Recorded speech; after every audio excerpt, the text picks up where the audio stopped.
Welcome back to part two of this Cards on the Table special from the National Football Museum in Manchester with the cricket umpire, the former Test umpire John Holder. I've got to say, John, I was really interested in your involvement now in Test Match Special. Test Match Special actually is the TMS. When I did the book, when it came out, the publishers actually put it on TMS to get it publicised. Yep. And it became such an attraction that the TMS people ever since then have had me on twice a year answering. So what they do is they send out for public to send questions in to me. So I answer the questions on air. But I have to answer the questions. I don't get access to the questions beforehand. You're under pressure. So John Agnew and Vic Marks, as soon as I appear in the studio, they start to rub their hands in glee because they say, "We're going to get you today." Well, so far, luckily, I think I've made one mistake. One mistake? Yeah, but that's 6 years now.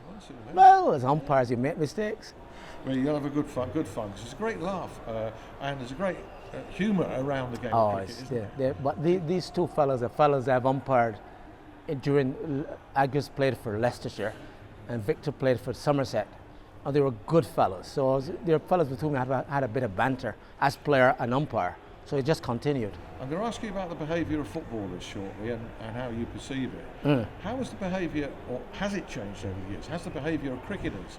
In your day playing, you played for Hampshire as a fast bowler, then you were an umpire, test umpire for 11 tests. Did you see any change? Yes, I started my umpiring career in 1983, and there was a noticeable difference between when I started in 83 and when I finished in 2009. The emphasis on cricket now is more about winning, and as a result you get more controversy. When I played, players were more willing to accept umpires' decisions. Not any longer. There's a lot more aggression in the game as well. There's a lot more verbals in the game, and at times unacceptably so. Sledging. Yes, and there's a lot more noise. There's a lot more appealing. As I said, with the emphasis being on winning, obviously players are going to play the game differently. So batsmen, for example, will cut it off and nick the ball and know they've been caught, know they've hit it, but they will stand there and hope to get away with it.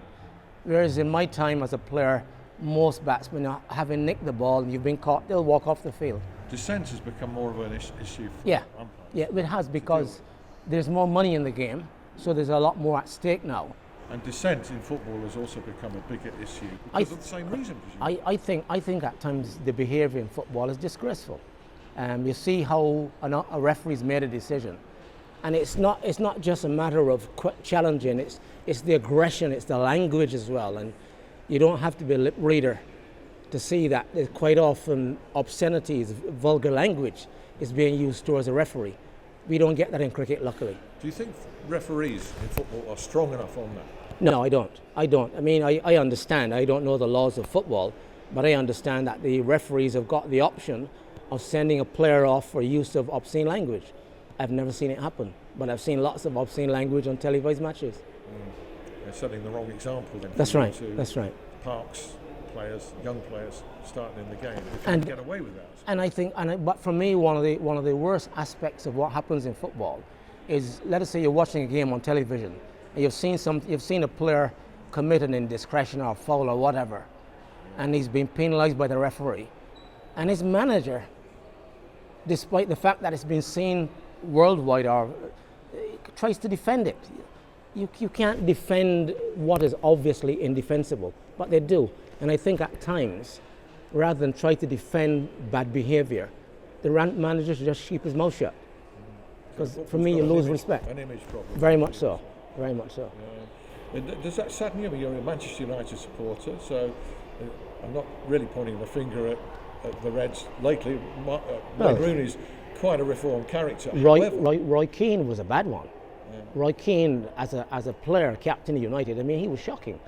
And even Fergie himself is not above criticism. I remember when Cantona first went from Leeds to United, there was a match early in the new year. They played Norwich, and it was on BBC television. And Jimmy Hill was commentating. And Cantona and a United and a Norwich player went for a ball, the challenge, and the Norwich player fell on the ground, and Cantona stepped on him, literally stepped on him, and Jimmy Hill quite rightly criticised him, and Fergie was furious. How dare you criticise my player? But when you've seen something as blatant as that, you can't condone that sort of behaviour. And they certainly criticise it when they see it in opposition play. That's right. That's right. Absolutely. Yeah. Yeah. Let's return to cricket now. An issue that must concern you, the authorities, any lover of the game of cricket. That's the number of unsavoury, as they always will be, betting scandals that have involved Pakistan and other nations. That's unacceptable. But I'm particularly interested. You were once offered a bribe, were you not? Yes, in '93 I went to Sharjah with Dickie Bird and David Shepherd to umpire an international tournament between West Indies, Pakistan and Sri Lanka. And West Indies had won all, coming up to the last but one match of the last but two matches of the tournament. Pakistan nearly lost to Sri Lanka. And I got introduced to some gentlemen. And their thing was they were shipping gold bullion between Pakistan, India, and the UAE, Dubai, but they also had a betting thing going. So as a match progresses and as the game fluctuates, the state of the game fluctuates, they were doing spot betting. So the odds fluctuate, and they said to me that if Pakistan had lost that match, their syndicate would have lost $1 million. Right. And the following day was going to be the last of the round-robin matches before the final. And West Indies were going to play Sri Lanka in this last round-robin match.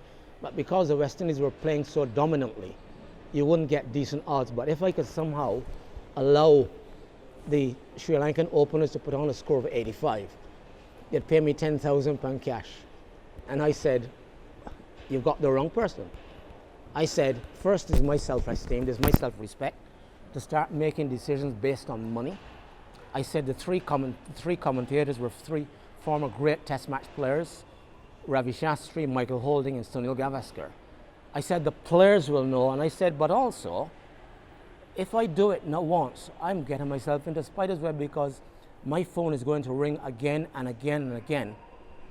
And I said I couldn't live with that.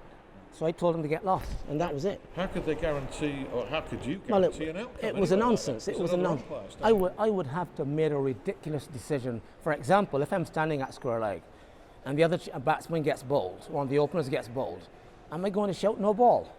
That's farcical. But even if it was easy, I wouldn't have done it. I love the game, and I love the job too much to do rubbish like that. So, are you worried now about the proliferation of this? I'm not surprised, because I think realistically, wherever there's a chance to make money, people are going to be, you're going to get people who are going to be seduced into thinking it's easy money. There's no such thing as easy money. The Pakistani bowlers who bowled the no balls at Lord's in 2010, I was actually there. I was actually working for the ICC. They thought it was just easy just to bowl a couple of no balls. There's always a trail. It's like getting into spider's web. There's always a trail, and there's always a likelihood of being exposed. And can you live with that? I suppose a young player might think, and I'm not defending this for a moment, that a no ball here and there, what's the matter with that? It's not changing anything. But really, John, I think once you're distorting the game, you're cheating the public, aren't you? Yeah, absolutely. But it's, I suppose, there's an element of selfishness. It's a matter of, I would like to get some easy money. But as I said, there's no such thing. We speak in England, and so far, touch wood, there have been no cases of cricket umpires perverting the course of a game, no case of football match officials. That's right. I hope doing likewise. That's right. And long may that continue. But it's going to be harder and harder, I would have thought. Well, I think so. But then I think with the publicity that has surrounded the players and so on, the ones who've been exposed for having accepted bribes, I think this publicity alone and the shame associated with it should be a big enough deterrent to anyone who's got even half a brain to say, well, if it's happened to him, it can happen to me as well. Let's hope so. I hope so. Indeed. And here you are, John. 70 years old. Hard for me to believe that. I'm sure everybody looking in will find that hard as well. But because of that, you've been forced into relative retirement. The rules are you can't umpire first-class cricket beyond the age of 65. I think you've got a strong view on that, haven't you? Very much so. In the final analysis, the players want the best umpires. And if it can be proven that the umpire at 65 is still at the top of his game, is still making these good decisions, I don't see why he should have to retire. But even the thing with Willie and Sharp, they didn't want to go on ad infinitum. They just wanted to do a couple more years to maybe 67. And I just think that the whole thing was just one of control by the ECB. And unfortunately, the judge ruled in their favour.